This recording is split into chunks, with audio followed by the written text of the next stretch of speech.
भगवान द्वारा कहे कलयुग के 5 सत्य। सबसे पहले युधिष्ठिर ने कहा, मैंने तो पहली बार 2 सूंड वाला हाथी देखा। यह मेरे लिए तो बहुत ही आश्चर्यजनक था। भगवान श्री कृष्ण कहते हैं, धर्मराज अब तुम कली काल की सुनो। कलयुग में ऐसे लोगों का राज्य होगा जो दोनों ओर शोषण करेंगे, बोलेंगे कुछ और, करेंगे कुछ और, मन में कुछ और होगा और कर्म कुछ और। ऐसे ही लोगों का कलयुग में राज होगा। तुम लोग कलयुग आने से पहले तक राज कर लो। युधिष्ठिर के बाद अर्जुन ने कहा, मैंने जो देखा वह तो कहीं ज़्यादा आश्चर्यजनक था। मैंने देखा कि एक पक्षी के पंखों पर वेदों की रचनाएं लिखी हुई हैं, पर वह पक्षी मुर्दे का मांस खा रहा है। श्री कृष्ण कहते हैं, कलयुग में ऐसे लोग रहेंगे जो बड़े ज्ञानी कहलाएंगे, विज्ञान की चर्चा करेंगे, लेकिन उनके आचरण राक्षसी होंगे। वह बड़े पंडित और विद्वान कहलाएंगे, किंतु यह देखते रहेंगे कि कौन सा मनुष्य कब मरे और हमारे नाम से संपत्ति कर जाए। हे अर्जुन, संस्था के व्यक्ति विचार करेंगे कौन सा मनुष्य मरे और संस्था हमारे नाम पर हो जाए। हर जाति धर्म पर प्रमुख पदों पर बैठे लोग विचार करेंगे कि कब किसका श्राद्ध हो और कौन कब किस पद से हटे और हम उस पद पर चढ़ जाएं। कितने भी बड़े लोग हो, परंतु उसकी दृष्टि धन और पद के ऊपर ही रहेगा। ऐसे लोगों की ही बहुतायत होगी। अर्जुन के बाद भीम ने अपना अनुभव जताया। भीम ने कहा कि गाय अपने बछड़े को इतना चाटती है कि बछड़ा लहूलुहान हो जाता है। श्री कृष्ण कहते हैं, कलयुग का मनुष्य शिशुपाल हो जाएगा। कलयुग में मानव की बच्चे के लिए ममता इतनी बढ़ जाएगी, उन्हें अपने विकास का अवसर ही नहीं मिलेगा। मोह माया में ही घर बर्बाद हो जाएगा। किसी का बेटा घर छोड़कर साधु बनेगा तो हजारों लोग दर्शन करेंगे। यदि अपने बेटे ने साधु बनना चाहा तो रोएंगे कि मेरे बेटे का क्या होगा। इतनी ज़्यादा ममता होगी कि उसे मोह माया और परिवार में ही बांध कर रखेंगे।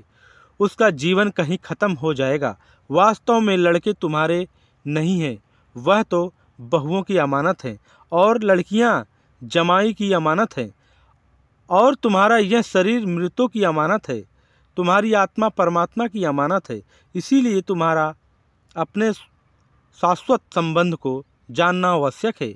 भीम के बाद सहदेव ने पूछा, हे श्री कृष्ण, मैंने जो देखा कि 5-7 बड़े कुओं के बीच एक गहरा कुआं बिल्कुल खाली है, जबकि ऐसा संभव कैसे हो सकता है?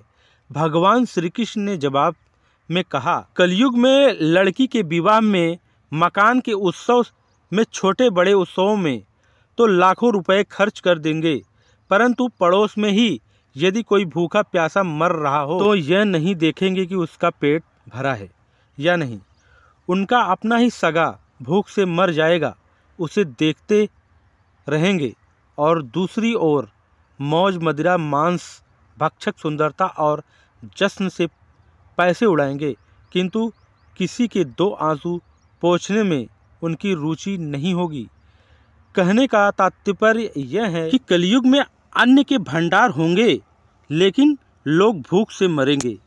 सामने बंगलों में ऐसो आराम चल रहे होंगे, लेकिन पास की झोपड़ी में आदमी भूख से मर जाएगा। एक ही जगह पर असमानता अपने चरण पर होगी। सहदेव के बाद नकुल ने श्री कृष्ण को बताया कि मैंने भी एक आश्चर्य देखा कि एक बड़ी सी चट्टान पहाड़ पर से लुढ़की। वृक्षों के तने और चट्टानें भी उसे ना रोक पाए, किंतु एक छोटे से पौधे के स्पर्श से ही वह बड़ी चट्टान रुक गई। समझ में नहीं आया कैसे। श्री कृष्ण ने कहा, कलयुग में मानव का मन नीचे गिरेगा, उसका जीवन पतित होगा। यह पतित जीवन धन की शिलाओं से नहीं रुकेगा, न ही सत्ता के वृक्षों से रुकेगा, किंतु हरि नाम के एक छोटे से पौधे से, हरि कीर्तन से मनुष्य जीवन रूपी पौधे का पतन होना रुक जाएगा। इसीलिए भक्तों, हरि भजन कलयुग में मोक्ष पाने का एकमात्र उपाय है। नमस्कार दोस्तों, आशा करता हूँ कि भगवान द्वारा ये 5 सत्य आप लोगों के सामने प्रस्तुत किया। तो आशा करता हूँ कि ये वीडियो आप लोगों को अच्छी लगी होगी। अगर अच्छी लगी होगी तो मेरे वीडियो को लाइक कर देना और चैनल को सब्सक्राइब कर देना, ताकि नेक्स्ट वीडियो आप लोगों के पास आसानी से पहुँच सके। मिलते हैं दोस्तों किसी नेक्स्ट वीडियो में। बहुत बहुत धन्यवाद।